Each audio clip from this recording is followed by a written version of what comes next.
Impeccable striking, insane athleticism, ridiculous submissions, and a level of daring and creativity that tied it all together beautifully. Zabit Magomedsharipov was a joy to watch in action. But after announcing his retirement just 6 fights into his UFC career, this iconic Russian featherweight left us all wondering just how far he could actually go. Let's take a closer look at one of the biggest what-ifs in MMA history. If you enjoyed the video, don't forget to show your support by hitting the like button and subscribing to our channel. That way, you won't miss out on any of our future uploads. Without further ado, let's get into it. Zhumageldi Zhetpisbayev. We go first to Zabit's pro debut, a mixed rules bout with a 10-second count for knockdown fighters that he won in suitably stylish fashion. After a short feeling out process, Magomedsharipov nailed his opponent with a swift spinning back kick, knocking him to the canvas and forcing the ref to give him a count. But one look at this guy would be enough to tell anyone that he was done. The count was merely a formality. Zabit was declared the winner, and with a highlight reel finish to boot, an early sign of what was to come. Artak Nazarian. This next one was such a comprehensive beatdown that it was almost kind of tough to watch.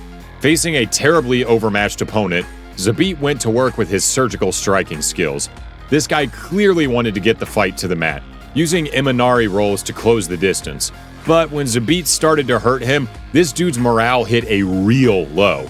All of a sudden, by the time the fight's conclusion neared, it looked like he had already quit on himself. Zabit sensed this, of course, but did not stop trying to get the finish. Eventually, the ref showed mercy and stepped in, but this was totally one-sided display.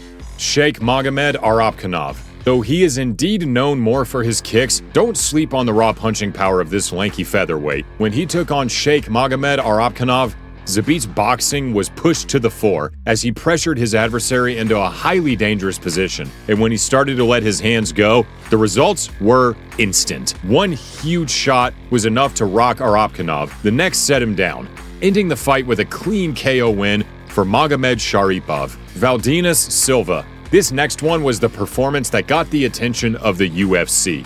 A totally dominant display against a decent fighter, but yet another guy who was rendered completely helpless against Zabit's multifaceted assault. Valdinas Silva did his best to survive and even mix it up against his formidable opponent, but Magomedsharipov was simply too much, and when Silva tried for a desperate takedown, he received a spinning back kick to the face in response.